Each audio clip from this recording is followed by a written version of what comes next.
ഹരേ കൃഷ്ണ. ജയശ്രീ. രാധേ രാധേ. ശുദ്ധമായ ഭക്തിയുത സേവനത്തിൻ്റെ പ്രാധാന്യം എന്താണ്? ശുദ്ധമായ ഭക്തിയുത സേവനം കൊണ്ട് എന്താണ് അർത്ഥമാക്കുന്നത്? ഭഗവാന്റെ സമക്ഷത്തിലേക്ക് എത്താൻ സാധിക്കണമെങ്കിൽ അതൊരു നിസ്സാര പ്രവൃത്തിയല്ല. നമുക്കറിയാം അല്ലേ? ഭഗവാൻ ആരാണ്? ആ ഭഗവാന്റെ അഖിലാണ്ട കോടി ബ്രഹ്മാണ്ടം സൃഷ്ടിച്ച ഭഗവാന്റെ പൊസിഷൻ നമുക്കറിയാം. അപ്പൊ അങ്ങനെയുള്ള ഭഗവാന്റെ അടുത്തത്തില് ഇത്ര നിസ്സാരമായിട്ടുള്ള ഒന്നല്ല അല്ലെ. അതിന് ശുദ്ധ ഭക്തിയുടെ സേവനം തന്നെ വേണം. നമ്മൾ പലപ്പോഴും വിചാരിക്കും ഞാൻ ഭക്തയാണ് അല്ലെ, നമ്മൾക്ക് അങ്ങനെ തോന്നും നമ്മൾ ഭക്തരാണെന്നൊക്കെ. പക്ഷേ യഥാർത്ഥത്തിൽ നമ്മൾ ചെയ്യുന്നത് ശുദ്ധ ഭക്തിയുടെ സേവനമാണോ? ആ ശുദ്ധ ഭക്തിയുടെ സേവനമാണോ എന്ന് ഈ വീഡിയോ കഴിയുമ്പോൾ നിങ്ങൾക്ക് മനസ്സിലാവും. നമ്മൾ സ്വയം ഒന്ന് വിലയിരുത്തി നോക്കണം, ഞാൻ ചെയ്യുന്നത് ശരിയാണോ, എൻ്റെ പ്രവൃത്തി ശുദ്ധ ഭക്തിയുടെ സേവനമാണോ എന്ന്. ഇനി ഈ ശുദ്ധ ഭക്തിയുടെ സേവനം എങ്ങനെ അറിയാൻ സാധിക്കും? അത് ശ്രീമദ് ഭഗവത്ഗീതയില് പറഞ്ഞിട്ടുണ്ട്. എന്താണ്? ധ്യായതേ വിഷയാൻ പുംസ സംഘാസ്തേഷു ഉപജായതേ സംഘാൽ സംജായതേ കാമ കാമാത് ക്രോധോപി ജായതേ. ശുദ്ധ ഭക്തിയുടെ സേവനത്തിന്റെ ആവശ്യം എന്താണെന്നാണ് ഈ ഒരു ശ്ലോകത്തിലൂടെ പറയുന്നത് അല്ലെ. ഇത് ശ്രീ നാരദ മഹർഷി അല്ലെ. നാരദ മഹർഷി നാരദൻ എന്ന് പറഞ്ഞാൽ തന്നെ നാരായണനെ നൽകുന്നവൻ എന്നാണ്. ആ നാരദ മഹർഷിയുടെ പൂർവ്വജന്മത്തില് അദ്ദേഹത്തിന് ഒരു വട്ടം ഭഗവാൻ ദർശനം കൊടുത്തു. പിന്നീട് അദ്ദേഹം ആ കാഴ്ചയ്ക്ക് വേണ്ടി കൊതിച്ചപ്പോൾ പറഞ്ഞു, ഈ ജന്മം നിനക്കിനി അതിന് സാധിക്കില്ല, നീ ഇനിയും പരിശുദ്ധനാവാനുണ്ട് അല്ലെ. അപ്പൊ പരിശുദ്ധനാവണം. ആ ആത്മാവ് പരിശുദ്ധനായാൽ മാത്രമാണ് ഭഗവാന്റെ ആ ദിവ്യ ദർശനം അല്ലെങ്കിൽ ആ ദിവ്യ പ്രാപ്തി നമുക്ക് കിട്ടുള്ളൂ അല്ലെ. അപ്പോ അത് എങ്ങനെയാ കിട്ടുക?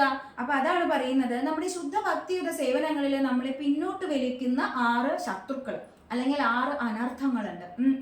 ആ അനർത്ഥങ്ങളെ നമ്മൾ മനസ്സിലാക്കണം. ഏതൊക്കെയാണത്? കാമക്രോധ മോഹ ലോഭ മത മാത്സര്യം. ഇതാണ് ആ ഘടകങ്ങൾ. 6 ശത്രുക്കൾ നമ്മുടെ 6 ശത്രുക്കളാണ് കേട്ടോ. അവരാരൊക്കെയാണെന്ന് നമുക്ക് കാണാം അല്ലെ. ഇതിലെ ഏറ്റവും അപകടകാരിയും ഇതിന്റെ എല്ലാത്തിന്റെയും ബേസ് എന്ന് പറയുന്നതും കാമമാണ്. എന്താണ് കാമം? ഒരു വസ്തുവിനോടുള്ള അല്ലെങ്കിൽ ഒരു വ്യക്തിയോടോ ഉള്ള അതിയായിട്ടുള്ള ആഗ്രഹമാണ്. തീരാത്ത ആഗ്രഹം എന്ന് നമ്മൾ പറയില്ലേ, അതാണ് കാമം എന്നതുകൊണ്ട് അർത്ഥമാക്കുന്നത്. ഇനി ഈ കാമം സാധിച്ചു കഴിഞ്ഞാൽ, നമുക്കൊരു ആഗ്രഹം സാധിച്ചു, ആ ആഗ്രഹം സാധിച്ചു കഴിഞ്ഞാൽ അത് എന്തായിട്ട് മാറും? ലോഭമായിട്ട് മാറി അല്ലെ. ഗ്രീഡിനെസ്, അത്യാർത്തി ആയിട്ട് മാറി അല്ലെ. ഇനി അത് സാധിച്ചില്ലെങ്കിലോ? അത് ക്രോധമായിട്ട് മാറി. അപ്പോഴും പ്രശ്നമാണ് അല്ലെ. ക്രോധം എന്ന് പറയുമ്പോൾ എന്താ? നമുക്കൊരു തീരുമാനം എടുക്കാൻ സാധിക്കില്ല കോപത്തിൽ. നമ്മൾ എന്ത് തീരുമാനം എടുത്താലും അത് മണ്ടത്തരാവുകയും ചെയ്യും അല്ലെ. അപ്പൊ ക്രോധവും നമ്മുടെ ഭക്തി സാധനയില് പിന്നോട്ട് വലിക്കും. ശുദ്ധ ഭക്തിയുടെ സേവനത്തിൽ നിന്ന് നമ്മളെ പിന്നോട്ട് കൊണ്ടുപോകുന്ന ഘടകമാണ് അല്ലെ. അപ്പോ പിന്നെ വരുന്ന ഘടകമാണ് എന്ത്? മോഹം എന്ന് പറയുന്നത് അല്ലെ. മോഹം എന്താണ്? ഒരു കൺഫ്യൂഷൻ സ്റ്റേജ് ആണ്. ആ കൺഫ്യൂഷനിൽ നമുക്ക് ഇതേപോലെയാണ്, നമുക്ക് വ്യക്തമായ ഒരു തീരുമാനത്തിൽ എത്താൻ സാധിക്കില്ല.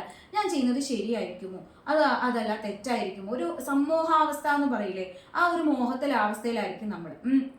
പിന്നീട് എന്ന് പറയുന്നത് എന്താണ്?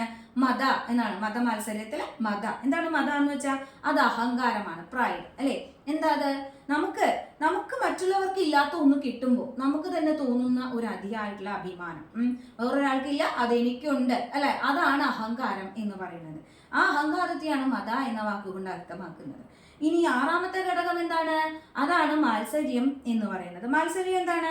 അത് അസൂയയാണ് അല്ലെ. എനിക്കില്ല, പക്ഷെ മറ്റൊരുത്തൻ അതുണ്ട്. അപ്പൊ അവന്റെ കയ്യിൽ അത് കാണുമ്പോൾ എനിക്ക് അസൂയാണ്. എനിക്കില്ലല്ലോ അല്ലെ, എനിക്കതില്ലല്ലോ, അപ്പൊ മറ്റുള്ളവൻ അത് ഉണ്ടല്ലോ, അപ്പൊ അതൊരു അസൂയാണ് അല്ലെ. ഈ പറഞ്ഞ 6 ഘടകങ്ങളും നമ്മളെ ശുദ്ധഭക്തിയിൽ നിന്ന് പിന്തിരിപ്പിക്കുന്നതാണ്. ഇത് നമുക്ക് വേണ്ട. ഇതിനെ നമ്മൾ കളയണം.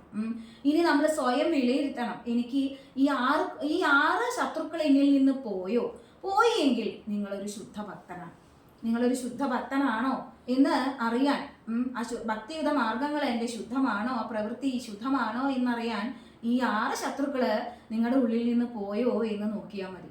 ഹരേ കൃഷ്ണ. എല്ലാവർക്കും അതിന് സാധിക്കട്ടെ. ഭഗവാൻ അതിനൊരു വഴി തെളിയിച്ചു തരുകയും ചെയ്യും. ഹരേ കൃഷ്ണ. എല്ലാവരും സ്വയം ശ്രമിക്കുക, അതെനിക്ക് കഴിഞ്ഞോ ഇല്ലേ എന്ന്. ഹരേ കൃഷ്ണ.